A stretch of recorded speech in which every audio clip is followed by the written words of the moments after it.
एक किसान 2-3 दिनों से उसके गांव के आसपास के जंगलों में, पहाड़ों के पास, नदियां, झील और तालाबों के पास अपने 2 बैलें ढूंढ रहा था। ढूंढते ढूंढते वो एक पास वाले गांव तक चला गया।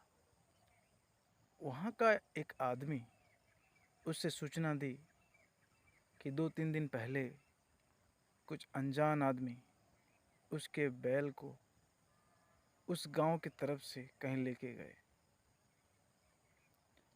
किसान समझ गया कि उसकी बैलें चोरी हो गई।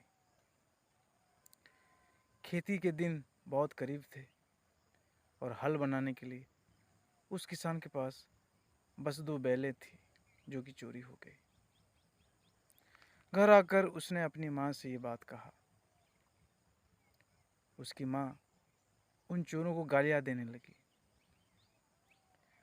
उसकी माँ उन चोरों को श्राप देने ही वाली थी कि उस किसान ने उससे रोक लिया। बोला, माँ, श्राप मत देना। अगर तू उन चोरों को श्राप देगी तो भगवान उस श्राप को पूरा करने के लिए यहाँ से चले जाएंगे। हमारे साथ इस हाल में हमारे पास बैठेंगे तक नहीं।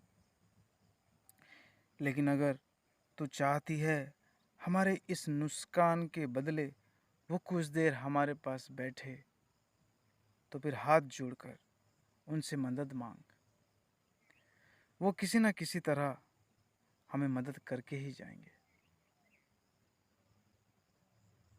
उस किसान की ये बात सुनकर उसकी माँ की आंखों में आंसू आ गए और वो मदद के लिए भगवान को बुलाने लगी।